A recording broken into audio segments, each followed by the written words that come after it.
제가 읽어드리겠습니다. 오호라 너희 모든 목마른 자들아 물로 나아오라. 돈 없는 자도 오라. 너희는 와서 사 먹되 돈 없이 값 없이 와서 포도주와 젖을 사라. 너희가 어찌하여 양식이 아닌 것을 위하여 은을 달아주며 배부르게 하지 못할 것을 위하여 수고하느냐. 내게 듣고 들을지어다. 그리하면 너희가 좋은 것을 먹을 것이며 너희 자신들이 기름진 것으로 즐거움을 얻으리라. 아멘. 기도하겠습니다. 하나님 감사합니다. 오늘도 주님의 말씀을 듣기 위해 이 자리에 모인 저희들에게 하나님의 풍성한 은혜를 내려주시기를 소망합니다. 하나님, 정말 말씀이 우리에게는 필요합니다. 그 말씀이 있을 때 우리가 살 수 있습니다. 그런데 말씀을 듣지 못하게 하는 것들 너무나 많고, 말씀에서 미끄러지게 하는 것들도 많고, 말씀을 믿지 못하게 하는 것들도 너무나 많습니다. 그렇지만 오늘 이 시간 우리의 생각을 온전히 하나님께 집중할 수 있도록 도와주셔서 그 말씀이 우리의 영혼을 살리고 또 그 말씀이 우리를 하나님께로 인도하시는 능력의 말씀이 되게 하여 주옵소서. 잠옷실에서 예배하는 잠모와 또 어린이 하나님 붙들어 주시고, 우리 또 그 아이의 마음도 하나님께서 붙잡아 주셔서 어릴 때부터 하나님을 예배하는 소중함을 배우게 하시고, 또 그 잠모도 더욱더 하나님을 사모하는 마음으로 하나님께 나아갈 수 있도록 인도하여 주옵소서. 예수님의 이름으로 기도합니다. 아멘. 유명한 성경 장에는 그에 따른 별명이 있습니다. 예를 들어서 사랑은 언제나 오래 참고 이렇게 시작하는 고린도전서 13장은 별명이 사랑장이고요. 또 믿음은 바라는 것들의 실상이요 라면서 시작하는 히브리서 11장의 별명은 믿음장입니다. 믿음에 대해서 얘기하니까요. 자, 오늘 본문으로 읽은 이사야 55장, 우리가 몇 주 동안 이사야 55장을 볼 텐데 이 이사야 55장도 별명이 있습니다. 여러분은 이 55장에 대해서 뭐라고 별명을 붙여주고 싶으신가요? 자, 1절을 보시면 오호라 너희 모든 목마른 자들아 물로 나아오라. 돈 없는 자도 오라. 너희는 와서 사 먹되 돈 없이 값 없이 와서 포도주와 젖을 사라. 지금 오라고 하고 있잖아요. 오라 오라. 그러니까 뭐라고 별명을 붙여주고 싶으세요? 초청장입니다. 초청장. 그래서 이사야 55장은 초청장이라는 별명을 갖고 있어요. 자, 근데 이 시작이 오호라라는 말로 시작을 하고 있거든요. 오호라. 히브리어로 호이라는 말인데, 오호라라는 뜻은 그 슬픈 일을 당했을 때 안타까워하는 그 말이에요. 오호라. 안타깝다, 슬프다, 화 있을지어다, 이제 그런 표현들. 그래서 성경에 오호라라고 나오는 부분들 많잖아요. 그 번역들, 그 호의 그건데, 근데 김정호 교수님이 이런 얘기를 해요. 한번 생각해 보세요. 이제 오호라, 슬프다, 화가 있을지어다, 너무 안타깝다. 근데 와라, 와라. 이게 좀 안 맞잖아요. 그래서 여기 호의라는 말이 물론 그런 뜻도 있지만 여기서는 굉장히 그 기쁜 표현하는 감탄. 와, 이런 거 있잖아요. 와, 모두 오세요. 와, 되게 좋아요. 뭐 이런 거. 그런 표현이라는 거예요. 그래서 아주 좋은 잔치가 열렸으니까 모두 다 와라. 모든 목마른 자들, 돈 없는 자들, 배고픈 자들 다 와라. 그렇게 초청하고 있는 거예요. 그래서 초청장이라고 불리는 거예요. 초청자는 누구이고 또 무엇에 초청을 하는 것인가요? 또 초청을 받는 사람들은 누구일까요? 우선 간단히 말하면 초청자는 하나님이시고, 또 초청하는 자리는 구원의 자리고, 초청을 받는 사람들은 목마른 자들입니다. 돈 없는 자들입니다. 자, 이사야서는 매우 방대한 책이에요. 66장까지 되어 있습니다. 그래서 한 번에 읽기에도 너무 많은 분량이 있고, 또 그것을 읽는다 해도 무슨 내용인지 정확하게 이해하기도 쉽지 않은 책이에요. 그래서 우리는 이사야서에 대해서 단편적인 지식만 가지고 있을 뿐이죠. 물론 여기 계신 분들 중에 아직 이사야서를 한 번도 읽어보지 못했다 하시는 분도 계실 수도 있지만, 근데 너무 그렇게 그것 때문에 그 위축되실 건 없고 괜찮습니다. 아직 안 읽었다는 것은 이제 앞으로 읽으면 된다는 뜻이니까 희망을 갖고 읽으시면 돼요. 그래서 성경 읽기의 루틴을 정하고 꾸준히 읽어가게 되면 언젠간 이사야서를 다 읽게 될 것이고, 뭐 한 번 읽는다고 해서 또 다 아는 건 아니니까 우리가 죽을 때까지 반복해서 계속 성경 읽다 보면 그래도 이사야서를 뭐 수십 번은 읽고 죽지 않겠어요? 자, 이 이사야서는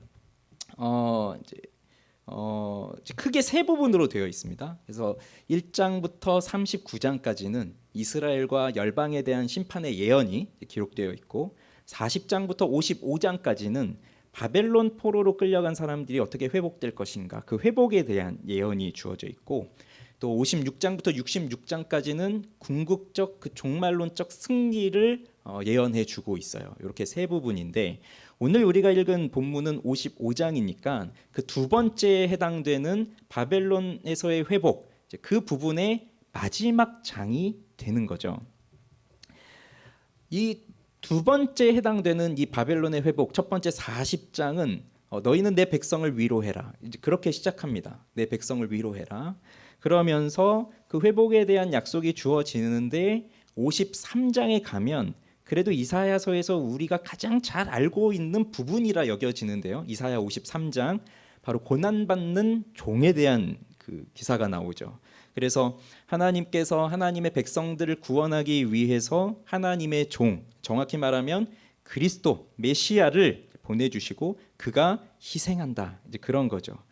그리고 54장에 가면 그렇게 하나님의 종이 고난받는 이유, 그 희생하시는 이유가 나오는데, 그것을 부부의 관계로 비유하시면서, 즉 하나님은 남편, 이스라엘이 아내, 신랑, 신부인데 이스라엘이 그렇게 죄를 범함으로써 관계가 깨어졌잖아요. 그것을 다시 회복시킬 것에 대한 약속을 주세요.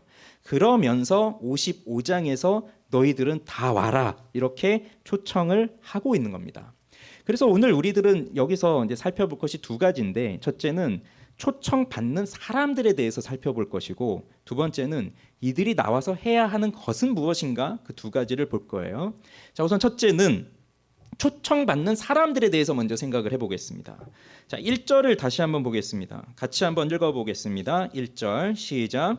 오호라 너희 모든 목마른 자들아 물로 나아오라. 돈 없는 자도 오라. 너희는 와서 사 먹되 돈 없이 값 없이 와서 포도주와 젖을 사라. 자, 이 초청을 받는 자들의 특징은 목마른 자들입니다. 돈이 없는 자들이에요. 그리고 또 뒤 이어지는 내용들을 보면 이제 배고픈 자들이에요. 자, 그러면 우리가 보통 잔치를 열거나 아니면 어떤 사업을 열었다고 합시다. 그래서 내가 사업을 열어서 무슨 이제 개업을 하고 할 때 그런 잔치에 초대를 하잖아요.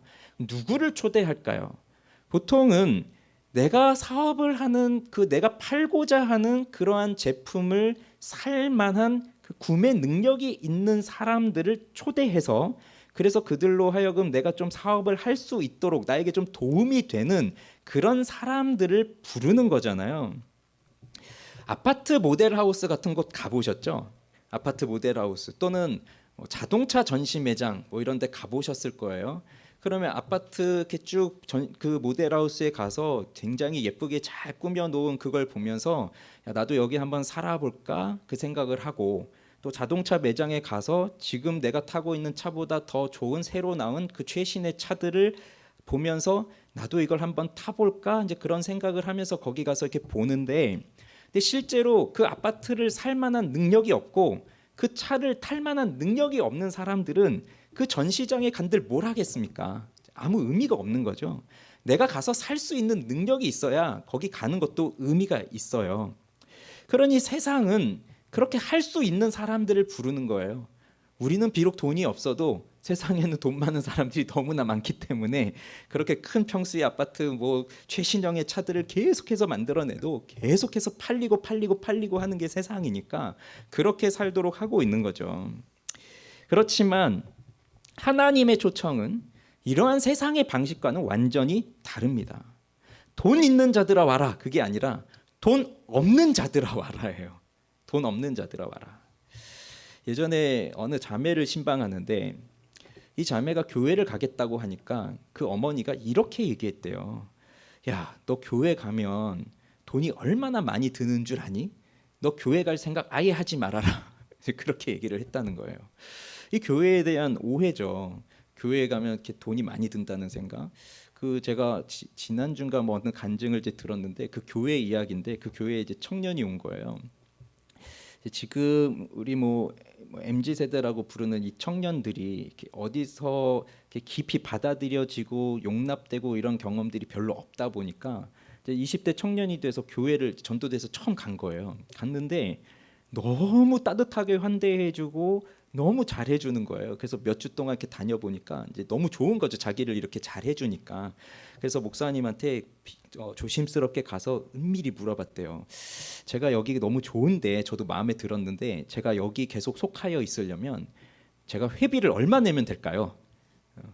이 지금 청년들이 그런 아무 조건 없이 받아들여지는 것 자체를 경험해 본 적이 없다 보니까, 그리고 이 세상의 공동체들이 다 무슨 기여를 하고 또 일정의 회비를 내고 그렇게 해서 모여지는 곳이잖아요.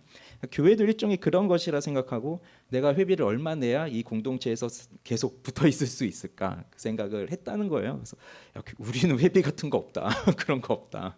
뭐 만약에 네가 계속 다니다가 은혜 받으면 그냥 교회에 자유롭게 헌금하면 된다. 그랬더니 굉장히 놀라워했다는 거예요. 그런 데도 있구나. 예수님께 나아올 때는 뭐 돈이 많으나 적으나 예수님께 나아오는 것은 큰 문제가 되지 않습니다. 이렇듯 놀라운 위대한 초청을 예수님이 하고 계신 거예요. 이러한 초청을 받는 자들은 비록 돈도 없고 비록 물도 없어서 목이 마른 사람들이지만 이들은 달리 말하면 하나님의 사랑을 받는 자들이에요. 그런데 지금 이사야 선지자가 이 말씀을 이스라엘 백성들에게 하고 있다고 보면 지금 이 말씀을 듣는 사람들, 너희 목마른 자들, 너희 돈 없는 자들, 이들은 누구냐면 이스라엘 백성들인 거죠. 우선 1차적으로. 그럼 이스라엘 백성들이 누구냐? 그들은 하나님께 택함 받은 사람들입니다. 그리고 하나님으로부터 풍성한 양식을 받아서 먹어본 사람들이에요. 하늘에서 내려지는 만나와 또 바위가 터져서 쏟아지는 그 물을 마시면서 그렇게 풍성함을 경험했던 사람들, 그리고 그들의 자손들이죠. 여기 이 선지자의 말을 듣는 사람들은 그들의 자손들이죠. 그럼에도 하나님께서 지금 이들을 초대하고 있는 진짜 이유는 이들이 비록 과거에는 그렇게 풍성한 걸 경험한 거예요. 풍족하게 먹었어요. 그런데 지금은 물이 없어서 목마르고 지금은 돈이 없어서 배고픈 사람들이라는 겁니다. 이 40장에서 55장이 바벨론 포로에서 회복될 것에 대한 예언이라고 한다면 이제 그것을 듣는 청중들은 바벨론의 포로로 끌려가 있는 사람들이잖아요. 그러면 그들이 예전에는 너무나 좋게 자신의 집에서 자신의 나라에서 자유롭게 살았지만 이제는 자유를 빼앗기고 신앙의 자유도 빼앗기고 나라도 빼앗기고 집도 빼앗기고 가족도 잃고 그러면서 이 타국으로 포로로 끌려와서 비참한 신세로 살아가고 있으니, 그러니 이들의 처지가 바로 목마른 자, 돈 없는 자, 이렇게 비유하기에 충분한 사람들인 거죠. 그런데 이렇게 풍족한 그 은혜를 받으면서 살았던 하나님의 택한 백성들이 왜 이렇게 돈 없는 자, 목마른 자 이런 처지에 놓이게 되었을까요? 자, 2절은 이렇게 말해줍니다. 2절 상반절에 보시면 너희가 어찌하여 양식이 아닌 것을 위하여 은을 달아주며 배부르게 하지 못할 것을 위하여 수고하느냐. 양식이 아닌 것을 위해 은을 달아주었답니다. 돈을 계속 냈는데 그게 양식이 아닌 거예요. 그걸 샀는데. 그리고 배부르게 하지 못할 것을 위해서 계속 수고한 거예요. 살아가다 보면 상대적 박탈감이라는 것이 있죠. 경험을 해보셨을 거예요. 계속해서 다른 사람들하고 비교를 하다 보니까 나는 왜 이게 없지? 이런 생각이 들잖아요. 야, 누구는 저 아파트에서 사는데, 누구는 저렇게 좋은 차를 타는데, 야, 누구 아들은 저 대학에 갔다더라. 뭐 이런 얘기들을 들으면서 또 자기가 굉장히 자기의 비참함이 또 떠오르고, 또 뭐 우리 청년들 같으면 누구는 저렇게 좋은 직장에 또 취업이 됐다더라. 뭐 누구는 저렇게 좋은 사람하고 결혼도 했다더라. 근데 난 또 왜 이럴까? 뭐 이러한 또 자기 연민에 빠지기도 하잖아요. 이스라엘 사람들도 그랬습니다.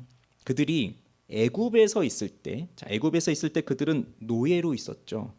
애굽의 위대한 문명을 봤습니다. 그들의 번영을 보았습니다.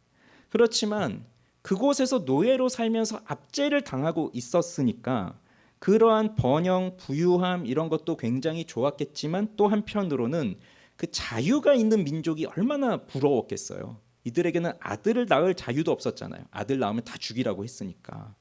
그러니 그 자유를 그렇게 소중히 여겼는데, 자, 드디어 출애굽하게 됩니다. 애굽에서 나오게 됩니다.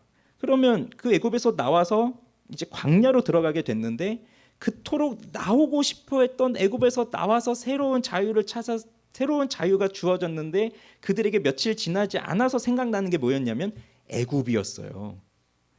바로 모세한테 말하는 게 그거잖아요. 애굽에 매장지가 없어서 우리를 이 광야에 끌어내서 죽게 하냐? 우린 거기서 차라리 거기서 죽는 게 더 나을 뻔했다. 그게 그들의 마음이었어요. 왜 그렇습니까? 잘 먹고 잘 살았던 때가 그리운 거예요. 광야는 먹을 게 없잖아요. 일단 뭐 홍해도 있고 뭐 여러 가지 어려움들이 겪으니까, 그러니 옛날에 잘 먹었던 때가 생각난 거예요. 고기가 생각난 거예요. 그럼 한번 생각해 보세요. 자유롭게 사는 것이 더 소중하겠어요? 아니면 좀 자유가 없더라도 그래도 오늘 한 끼를 배불리 내가 먹고 싶은 거 맛있게 먹는 게 더 소중하겠어요? 물론 뭐 사람마다 견해의 차이는 있겠지만, 그래도 뭐 자유가 소중하지 않겠습니까? 뭐 이런 얘기를 하지만, 근데 또 현실에서는 먹는 문제를 또 빼놓고 말할 수 없으니, 뭐 그 누가 그런 말 했다고 했죠? 그 나는 배부른 돼지가 되느니 그 배고픈 뭐가 된다 했죠? 소크라테스가 된다고 했나요? 뭐 그런 말을 하는 것처럼 이제 그런 사람들도 있지만, 지금 이 이스라엘 백성들에게 소중한 건 뭐예요? 하나님을 예배하는 자유보다 그냥 오늘 한 끼 고기 먹고 싶다, 그게 더 소중했던 거예요. 그러니 고기를 못 먹으니까 그때가 그리워지고 그 고기 먹는 사람들이 너무 부러운 거죠. 그렇게 광야 생활 보내고 가나안 땅 들어왔습니다. 약속의 땅, 젖과 꿀이 흐르는 땅, 그 땅에 들어왔습니다.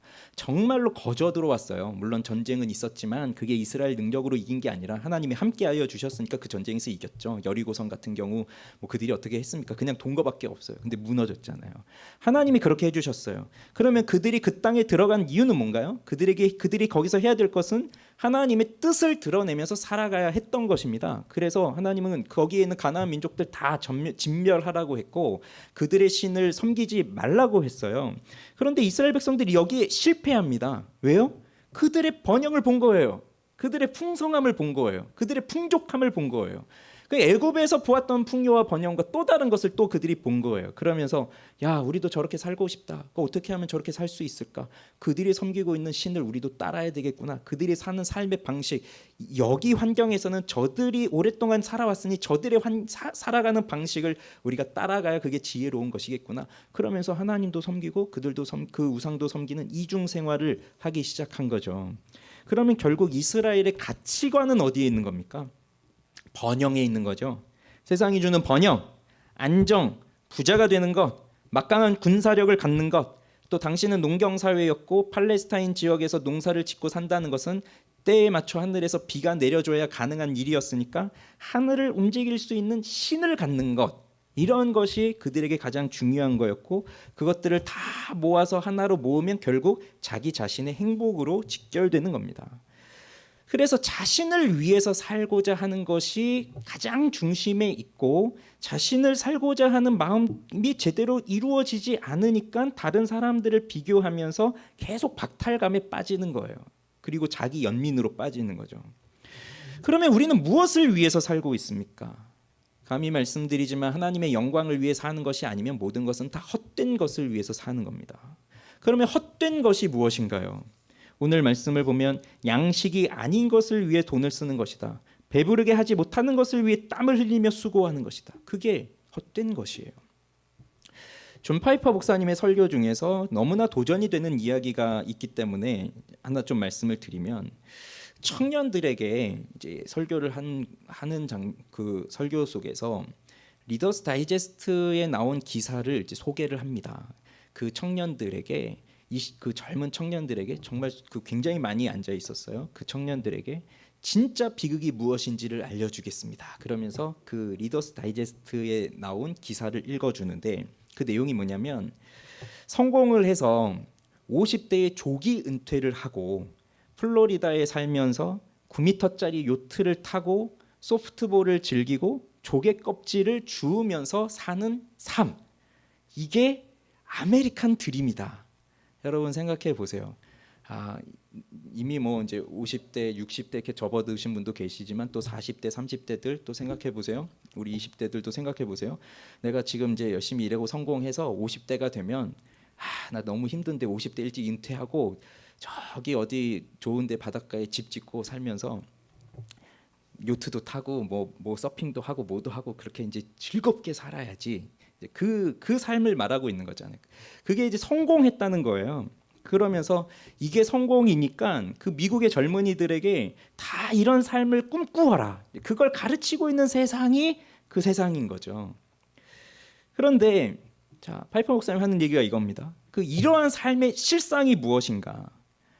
나중에 하나님 앞에 섰을 때, 이제 그 심판대 앞에 서서 그리스도 앞에 섰을 때, 그때 주님 보십시오. 이것이 제가 모은 조개 껍데기입니다. 이렇게 말하게 될 텐데 그것만큼 허무한 것이 어디 있겠어요. 주님 앞에 섰는데 이게 제가 모은 조개 껍데기입니다.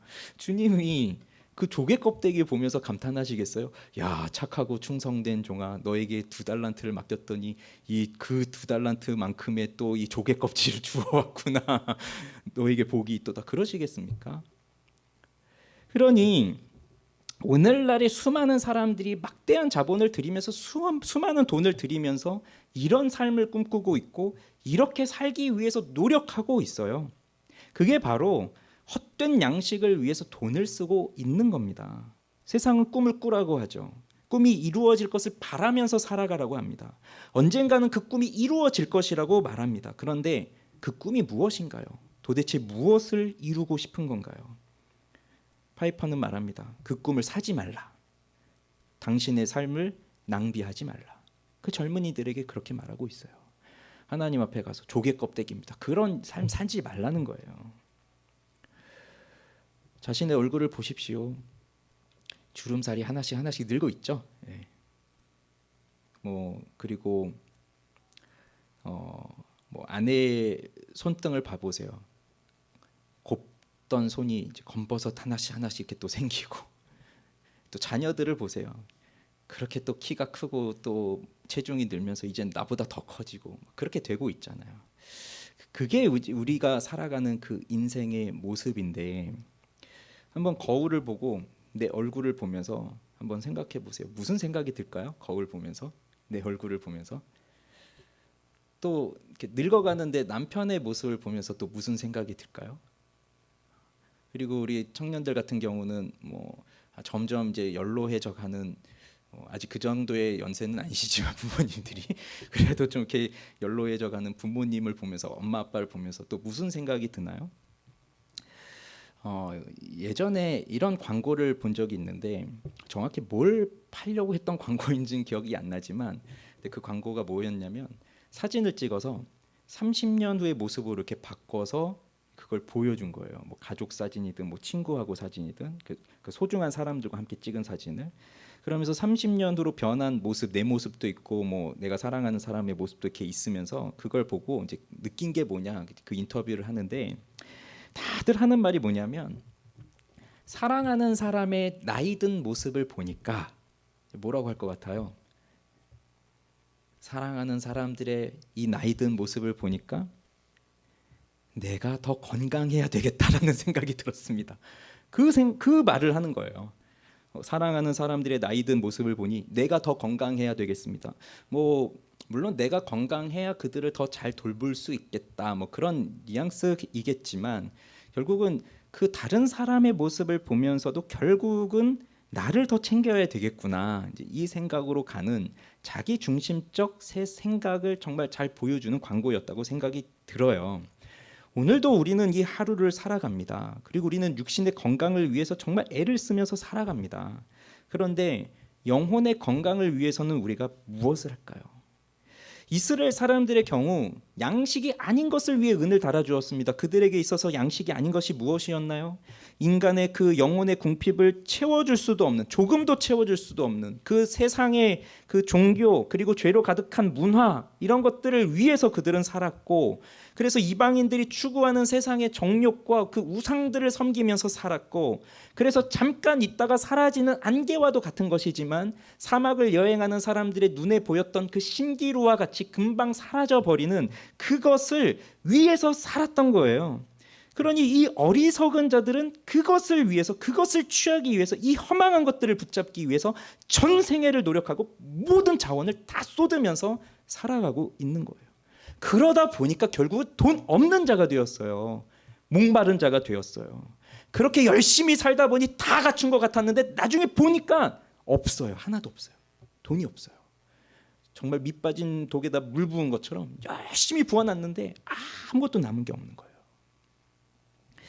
그런데 여기서 하나를 좀 생각해 보고 싶은 게 있는데, 자, 하나님께서 지금 부르고 계시잖아요. 돈 없는 자들아 와라, 목마른 자들아 와라. 그러면 이왕에 부르실 거면 목마르기 전에 좀 부르시면 안 되나요? 돈 없기 전에, 돈 떨어지기 전에 좀 부르시면 안 되나요? 그래서 돈도 좀 있고 좀 여유도 있을 때 그때 좀 불러서, 야, 지금 잔치를 열었으니까 너 돈 있냐? 너 저기 있냐? 괜찮아, 와서 여기서 먹어, 더 많이 가져, 더 많이 먹어. 그러시면 또 얼마나 좋겠어요. 근데 하나님은 왜 돈 다 떨어지고 물도 없고 빈털터리가 되어서 그렇게 인생의 비참한 처지에 놓여 있을 때, 그걸 경험하고 있을 때 왜 그제서야 다 와라 와라 그렇게 부르고 계실까? 뭐 그런 생각 들지 않습니까? 진짜 돈 있을 때 불러주셨다면, 또 힘 있을 때 불러주셨고, 뭐 건강할 때 불러주셨고, 내가 정말 다 있을 때 불러주셨다면, 그럼 더 잘 살았을 것이잖아요. 그래서 이렇게 아무것도 없는 빈털터리가 됐을 때 불러주셨다는 것 자체가 인생을 낭비한 것 같다는 생각 들지 않아요? 이렇게 그냥 다 허비해 버렸으니까 낭비했잖아요. 그러니까 하나님이 좀 진작에 불러주시면 나 낭비하지 않았을 텐데 왜 이제서야 불러주셔서 인생을 낭비하게 만들었을까? 뭐 그런 질문을 이제 좀 하게 됩니다. 이것에 대해서 좀 두 가지로 말씀을 드릴 수 있는데, 첫째는요, 하나님은 우리를 부르셨어요. 안 부르신 적이 없어요. 초청을 이제서야 하신 것이 아니라 원래 늘 초청을 하고 계셨어요. 이스라엘 백성들한테 선지자를 늘 보내셔서 돌아와라 돌아와라, 내가 너의 아버지다, 내가 너의 남편이다, 나를 떠나선 너희는 행복할 수 없다, 그러니 빨리 돌아와라 빨리 돌아와라, 그렇게 늘 말씀하시고 늘 부르셨던 것이 하나님이신데, 문제는 사람들이 그 부름을 듣고도 부름인지를 모르고 거기에 응답하지 않고 자기 스스로 하나님의 얼굴을 외면하고 하나님 없이 살았던 게 자기들이거든요. 하나님은 부르셨는데 자기들은 듣지 않았어요. 그리고서 나중에 하는 말이 왜 안 부르셨어요? 좀 잘 있을 때 부르시죠. 그 마음인 거예요. 잘못된 거죠. 우리 인생은 어떻습니까? 자, 여기에는 모태신앙 분들이 있어요. 그 모태신앙. 예. 그리고 주일학교, 그러니까 어릴 때부터 신앙생활을 가지면서 살아왔던 분들 여기 있어요. 물론 나중에 성인이 돼서 예수를 믿기 시작하신 분들도 있고, 또 아직도 이제 내가 예수를 믿어야 되겠다라는 그 결심을 하고 노력하면서 사시는 분도 계신데, 자, 다 괜찮습니다. 뭐 어릴 때부터 엄마 뱃속에서부터 교회를 다녔든 나중에 성인이 되어서 교회를 나오게 되었든 우리 모두에게는 하나님이 다 부르고 계셨어요. 다 부르고 계셨어요. 특히 모태신앙자들, 주일학교 출신들, 정말 하나님이 불렀습니다. 하나님은요, 우리 인생 속에서 우리를 그냥 내버려 두신 적이 없어요. 하나님은 어떠한 방법을 통해서라도 우리를 부르세요. 나에게 전도해 준 사람이 없었는데요, 나에게 가르쳐 준 사람이 없었는데요, 그렇다고 해서 부르지 않으시는 게 아니에요. 하나님은 내가 살아가고 있는 그 모든 환경 속에서 부르고 계세요. 인생의 허무함을 발견하게 될 때, 그때 결국은 이렇게 사는 것이 행복한 삶이 아니구나라는 것을 깨닫게 되면 그게 또 하나님 나를 부르고 계시는 것이고, 사람들은 다양한 방법으로 행복을 찾지만 결국 그것이 그렇게 다양하게 찾는 길에서도 정말 하나님을 만날 수, 정말 행복한 것이 없구나라는 것을 그 깨닫는 인생의 허무함을 깨닫게 될 때도 그게 바로 하나님께 나오라고 하는 그 신호를 주고 있는 순간이란 말이죠. 그 모태신앙자들, 주일학교 출신들, 정말 하나님이 얼마나 많이 부르셨는지 모릅니다. 그리고 지금도 부르고 계세요. 근데도 나는 안 불러주시는 것 같습니다. 다른 사람 불러주셨는데 나는 아닌 것 같습니다. 그런 생각이 드나요? 아니에요. 내가 거부하고 있는 거예요. 근데 언제까지 거부할 겁니까? 둘째로요, 결국 우리들이 아무것도 없다는 것을 깨닫게 될 때 그제서야 하나님을 찾게 돼요. 그러니까 우리가 왜 하나님이 그토록 우리를 부르고 계신데 왜 하나님께 나아갈 생각을 못 하고 있느냐, 왜 나를 안 불러주고 계시냐, 그 생각을 하는 이유는 내가 아무것도 없다는 것을 정말로 깨닫게 돼야 그제서야 하나님을 찾는 게 사람이기 때문에 그래요. 그게 하나님의 일하심이에요. 하나님 일하시는 방법이에요. 하나님은 그냥 우리를 내버려 두신 것이 아니에요. 정말 내버려 두셨다면 그거야말로 진짜 큰 심판이에요. 진노, 하나님의 가장 큰 진노. 그런데 우리가 지금 여기 나와 있다는 것 자체가, 여기 지금 예배 드리러 나와 있다는 것 자체가 하나님이 우리를 버려두지 않으셨다는 증거입니다. 우리 인생에서 생각해 보십시오. 실패가 한 번도 없고 가난할 일이 없고 질병이 없고, 여기 질병은 나의 질병도 되겠지만 뭐 우리 부모님의 질병이든 뭐 가족의 질병이든 그런 질병이 없고 그냥 모든 것이 다 잘 되고 있다면 그런 인생을 살아가고 있는 사람이 과연 하나님을 찾을까요? 절대로 찾지 않습니다. 왜? 죄의 본성을 갖고 태어난 인간은 그 본성 자체가 하나님을 미워하는 성향을 갖고 있는 사람이기 때문에 미운데 왜 찾아요? 나 너무 잘 살고 있는데. 그러니 찾을 수 없어요, 절대로. 그래서 우리는 생각하죠.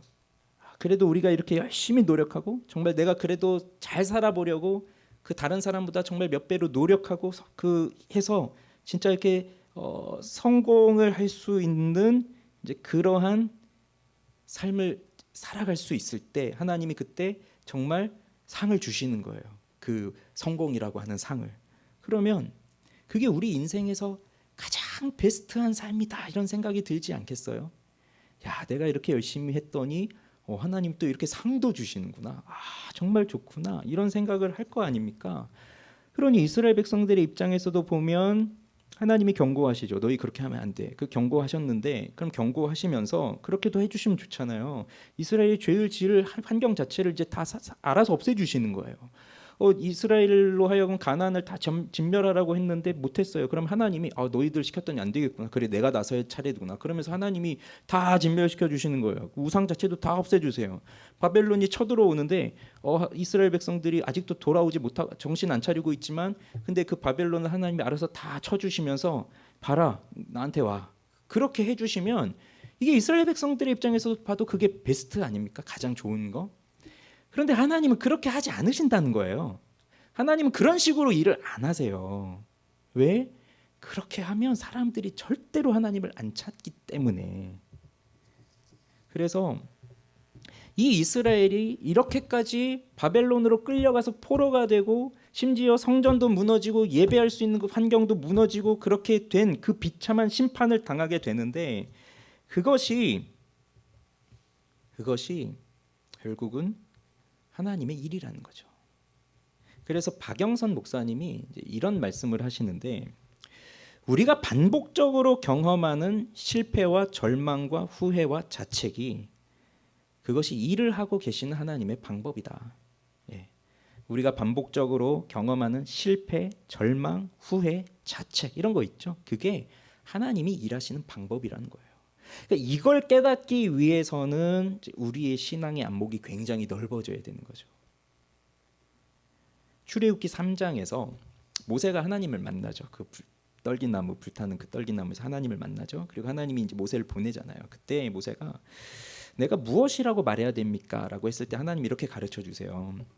너희 조상의 하나님 여호와 곧 아브라함의 하나님, 이삭의 하나님, 야곱의 하나님께서 나를 너희에게 보내셨다 하라. 이는 나의 영원한 이름이요 대대로 기억할 나의 칭호다. 이렇게 가르쳐 주셨어요. 그러니까 하나님은 자신을 어떻게 가르쳐 주셨다고요? 나는 아브라함의 하나님, 이삭의 하나님, 야곱의 하나님 이렇게 가르쳐 주셨어요. 근데 갑자기 이런 생각이 들지 않아요? 아브라함의 하나님, 이삭의 하나님, 야곱의 하나님. 근데 이왕이면 요셉의 하나님까지 좀 붙이시지.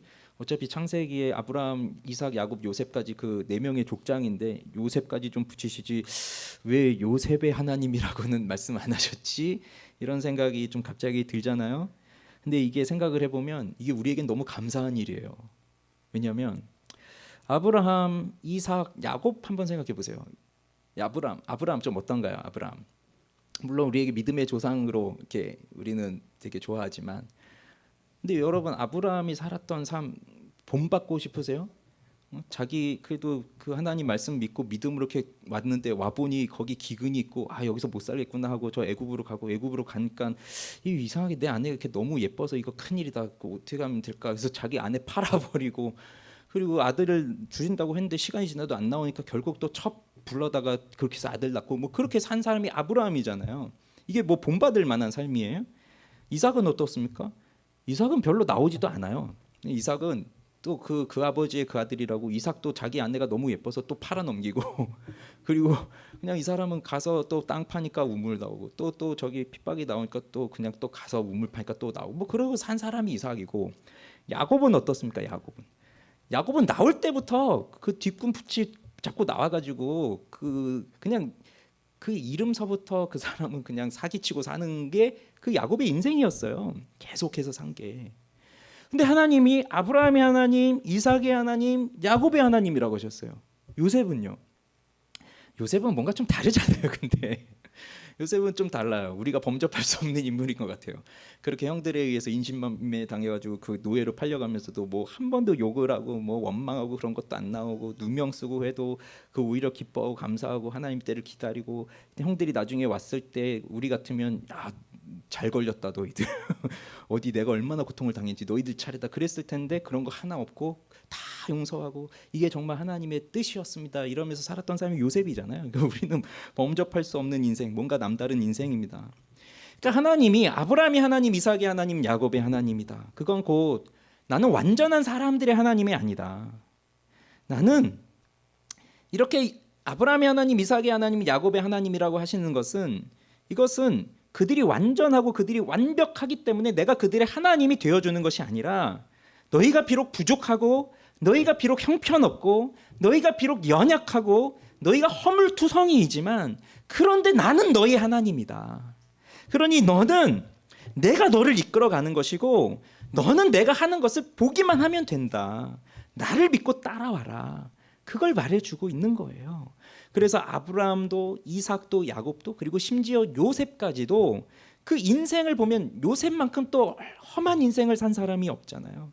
그 인생에서 겪게 되는 그 말할 수 없는 고통으로 인해서 때로는 자신의 실수 때문에 또 자신이 범한 죄 때문에 오는 그 결과로 인해서 험악한 심판을 당하면서 살기도 하지만 그 순간 하나님이 자신을 변화시켜 가시고 자신을 고쳐가고 계시다는 것을 그것을 경험하고 살아갔던 것이 그들의 삶이었어요.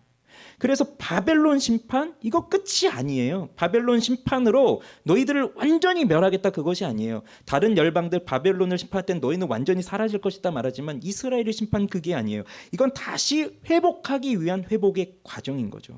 그래서 지금도 하나님은 우리를 위해서 일하고 계신데 그 일하는 방식이 우리와는 다른 거예요. 그래서 55장 후반부에 가면 이제 저희가 몇 주에 살펴보겠지만 너희의 생각과 내 생각은 완전히 다르다. 그걸 말씀하시거든요.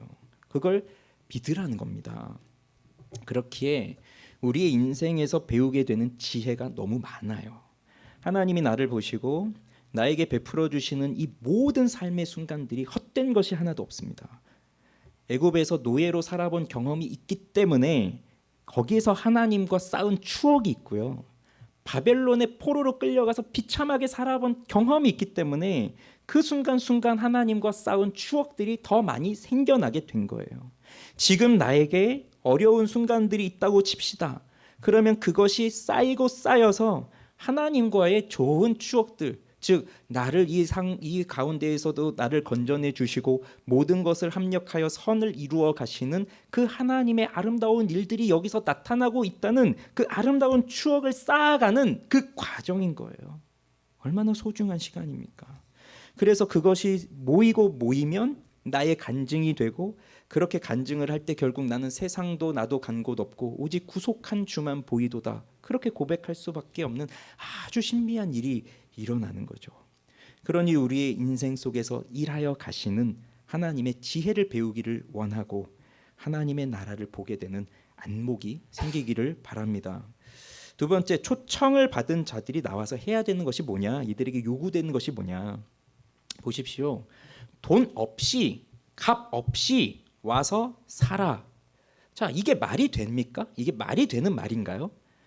돈 없이 와서 살아. 값 없이 와서 살아. 이게 말이 되는 말이에요?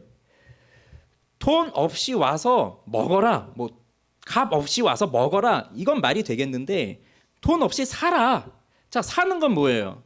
사는 건 돈을 내야 되잖아요. 근데 돈 내지 말고 살아. 이 말이 안 되는 거잖아요. 근데 왜 이렇게 말씀하십니까? 이것이 가능한 이유는 무엇입니까? 이미 돈을 냈기 때문이에요. 누군가 이미 값을 치렀기 때문에 자, 너희는 돈 없이 살아. 값 없이 살아. 이게 되는 거예요. 그럼 누가 값을 치르셨나요? 누가 돈을 내셨나요? 하나님이 돈을 내신 거예요. 하나님이 값을 치르셨어요. 우리의 구원에 있어서 하나님이 값을 치르시고 하나님이 돈을 내셨어요. 그래서 우리는 어떻게 구원을 받습니까? 하나님의 은혜로, 예수 그리스도를 믿음으로. 은혜는 뭐라고 말씀드렸죠? 자격 없는 자에게 거저 베풀어 주시는 하나님의 호의. 이게 은혜예요. 그리고 예수 그리스도를 통해 주시는 구원 방법. 이게 은혜이고 인간에게 주어진 의무를 기쁨으로 할 수 있게 하는 하나님 사랑의 감화. 이게 은혜인데 쉽게 말하면 은혜는 공짜예요. 너가 이렇게 했으니까 이걸 주겠다가 아니라 넌 이걸 할 수 없지만 넌 이걸 받을 자격 없지만 내가 너에게 공짜로 주겠다. 그게 은혜란 말이에요. 그래서 우리 편에서 보면 구원은 공짜로 주어진 거예요. 그래서 값 없이 돈 없이 이게 가능한데 그런데 하나님 입장에서 보면 공짜가 아니에요. 하나님 입장에서 보면 엄청난 대가를 치르신 거예요. 하나님의 아들 예수 그리스도가 우리를 위해 죽으셔야 했기 때문에. 그러니까 내가 죽어야 했던 것을 예수께서 대신 죽으셨기 때문에 나는 안 해도 되고 나는 그걸 받아서 공짜지만 예수님은 그걸 치르셨단 말이에요. 예수님은 공짜 아니에요. 하나님께는 공짜가 아니에요. 엄청난 대가를 치르신 거예요. 우리는 잘못 생각하는 게 구원이 은혜 공짜다고 해서 나도 공짜지만 하나님도 공짜라고 생각하지만 하나님은 철저한 희생을 치르신 거예요. 하나님께서. 그래서 너희는 돈 없이 값 없이 와서 살아. 사서 먹어라. 자, 이것만큼 쉬운 게 어디 있습니까? 돈 없이 와서 살아. 이것만큼 쉬운 게 어디 있어요? 근데 생각해 보세요. 우리는 무엇을 사려고 해도 뭐부터 생각합니까? 내가 돈이 얼마나 있지? 자, 애들이 뭘 사달라고 해요. 그럼 이제 점점 이제 어릴 때보다 이제 점점 이제 나이를 먹어가면서 사달라고 하는 것이 커지고 원하는 것이 점점 커지죠. 그럼 이제 부모 입장에서 생각하는 게 뭐예요? 우리 집 경제 형편을 따져보면서 아, 이걸 좀 해줘도 되나, 뭐 아니면 좀 기다려야 되나 그걸 늘 생각하고 있잖아요. 근데 우리가 이제 부모로서 뭐 단번에 모든 걸 애들이 다 사달라는 걸 단번에 사주고 그런 부모들이 다 어디 있습니까? 다 형편을 보면서 아직은 아니다, 아니다, 기다려라, 너 그거 없어도 된다 이러면서 사는 거잖아요. 근데 누가 와서 야, 너희 아들이 그거 원한다며. 근데 다 저기 돈을 다 냈으니까 그냥 너는 와서 그냥 사가기만 하면 돼. 돈은 다 냈어. 그렇다고 한다면 그렇게 할 수 있겠어요? 뭐 물론 그냥 오늘 저녁 식사는 누가 냈으니까 그냥 아들이랑 가서 먹어. 뭐 그러면 그거 정도는 그래 먹을 수 있겠구나 하고 가겠지만 예를 들어서 야, 너희 아들 미국에서 한 10년치 유학하고 그 박사까지 공부하고 생활비까지 집까지 뭐 다 대줄게. 공짜야. 아무것도 없어. 그냥 보내기만 해. 그러면은 덜컹 보낼 수 있겠어요? 뭘 믿고? 말은 이렇게 했지만 저렇게 해서 우리 아들 어디다 팔아넘기는 거 아니야? 나중에 뭐 이렇게 했으니 그 지불증 들고 와서 이거 갚으라고 뭐 그럴 거 아니야? 뭐 여러 가지 생각들이 다 들면서 그러니까 돈 없이 와서 살아, 값 없이 살아 이게 굉장히 쉬워 보이지만 사실 이게 쉬운 게 아니에요. 쉬운 부분이 아니에요. 가끔 결혼식 초대를 받을 때가 있잖아요. 이제 목회자다 보니까 결혼식, 장례식 뭐 이런 데 갈 때가 너무 많은데 그래서 결혼식 같은 경우 있으면 청첩장을 따로 받지 않아도 이제 뭐 교역자들에게 언제 다 청첩장 돌리고 그렇게 하겠어요. 그래서 청첩장 받지 않아도 광고 보고 뭐 또 내가 가서 축하해 줘야 되겠다 하면 이제 가는데 근데 이제 딱 고민이 드는 순간이 있어요. 여기는 내가 가도 되나? 거기가 어디냐면 호텔에서 결혼식 할 때 그냥 일반 예식장에서 결혼식을 하면 뭐 그냥 뷔페 먹고 뭐 그러고 오는 거니까 뭐 괜찮은데 정말 고급 호텔에서 결혼식을 합니다. 근데 호텔은 또 인원수도 다 정해져 있잖아요. 그리고 딱 예식 보면서 이렇게 동그랗게 앉아가지고 거기서 코스별로 이렇게 탁탁 요리 나오고 할 때 내가 내는 축의금보다 이건 몇 배의 음식이 나오는 걸 텐데 근데 결정적으로 나는 청첩장을 받지를 못했어. 근데 그래도 내가 교역자로서 가서 축하해 주는 게 맞을까? 내 청첩장을 주지 않았다는 건 난 오지 말라는 것일까? 뭐 여러 가지 생각을 하면서 그럴 때는 이거 참 결정하기가 쉽지 않아요. 왜냐하면 너무 비싼 거를 알기 때문에 괜히 내가 가서 민폐를 끼치는 거 아니야? 저 집에 그 초대받지 못한 손님으로 와서 괜히 불편하게 만드는 거 아니야? 뭐 이런 생각이 들기 때문에요. 하나님이 주시는 구원도 그렇습니다. 그러니까 뭐 앞에 얘기했던 것들도 뭐 공짜로 받는 거, 이게 공짜 조심하라는 말이 하도 많으니까 그거 경계해야 되는데, 하나님이 주시는 게 그거잖아. 너 공짜로 와서 받아라. 값을 다 치렀다. 그러니까 너는 돈 없이 와서 살아. 이게 초청인데, 근데 우리는 그 하나님이 거저 와서 살아라고 하는 이 초청을 받아들이지를 못해요. 왜냐하면 우린 살면서 이런 걸 경험해 본 적이 없는 거예요. 이러한 거, 무조건적인 사랑, 이걸 경험해 보지를 못했어요. 그러니까 살다 보면 자연스럽게 조건을 따지게 되어 있어요. 나한테 이거 와라? 그럼 우리 결혼식 할 때도 그렇잖아요. 내가 축의금을 냈다면 그럼 항상 이렇게 머릿속에 드는 건 뭐예요? 내가 이렇게 낼 때 그거 있죠. 그거 내가 먼저 결혼식에 가거나 장례식 갈 때 그 순번이 있잖아요.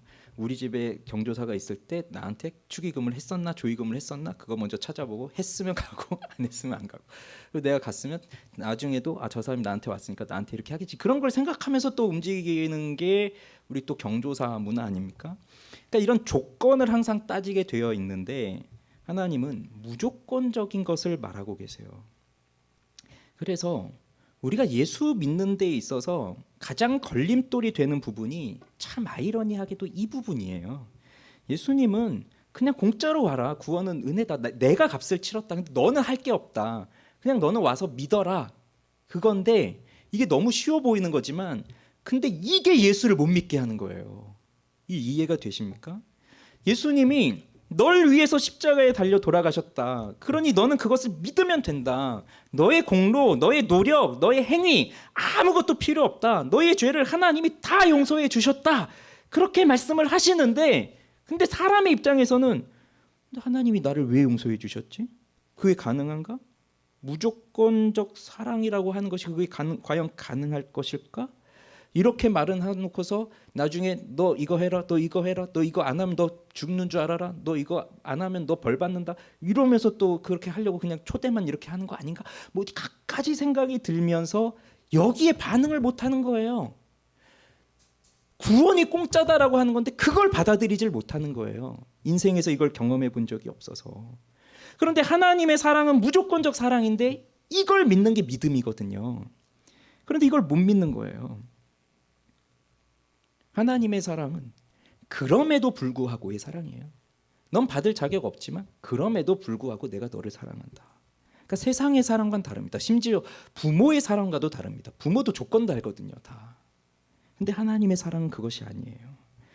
하나님은 우리를 쓸만해서 사랑하시는 것이 아니에요. 아무 이유 없이 사랑하세요. 우리가 뭐 하나님께 무슨 쓸만한 게 있겠어요. 하나님은 그런 게 필요 없으신 완전하신 분이신데, 그런데도 하나님은 우리를 아무 이유 없이 사랑하세요. 평생 변하지 않는 완전한 사랑은 하나님 사랑 말고는 없어요.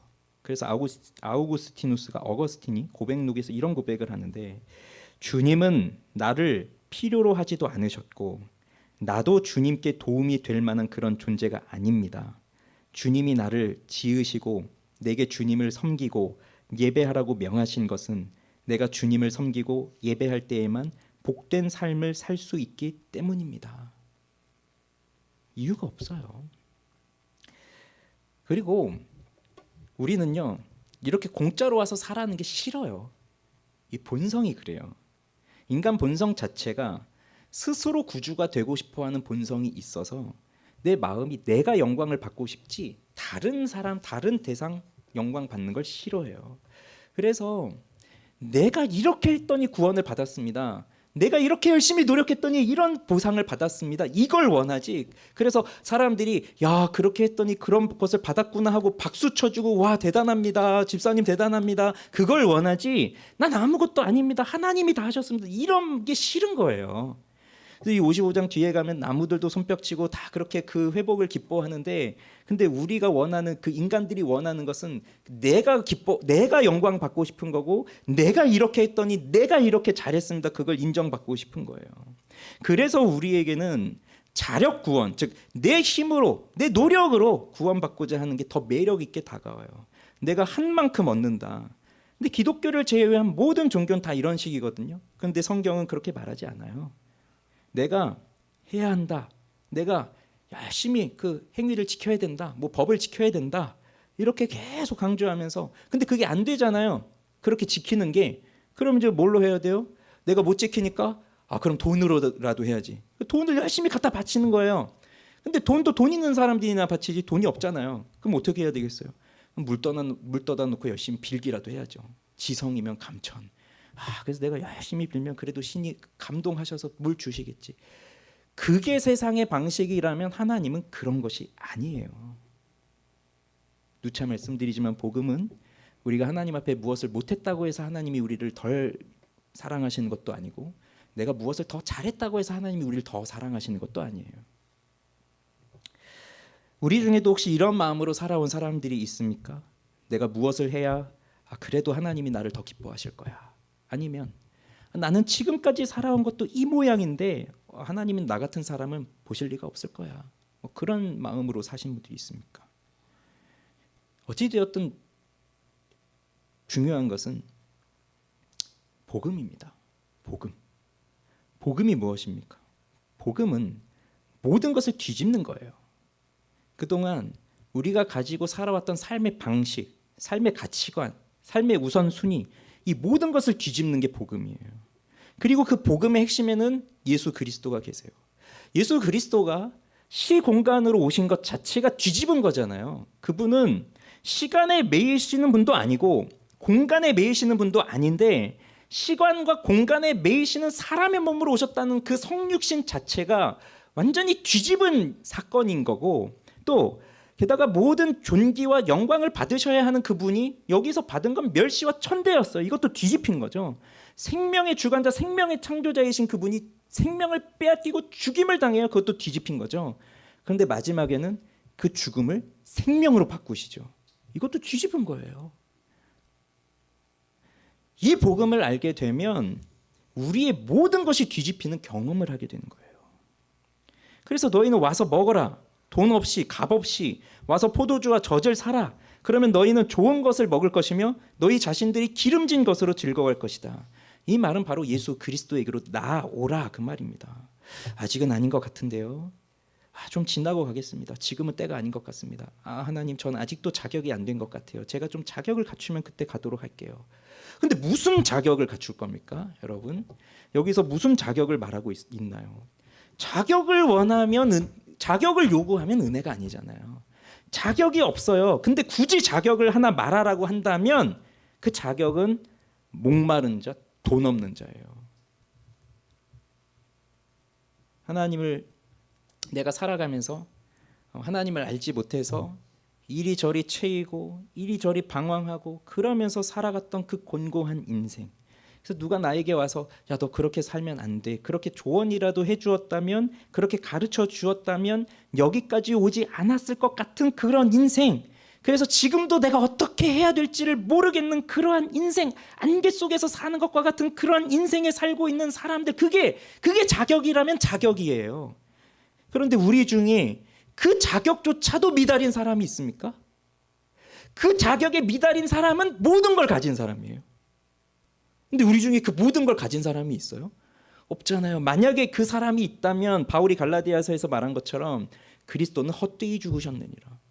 예수님 그렇게 죽으실 필요도 없는 거예요. 다 가진 사람이 있는데. 그러니 우리는 지금 당장 그리스도 예수께 나아갈 수 있는 사람이고, 그리스도 예수께서 관심을 갖고 부르는 사람들이 바로 우리들이에요.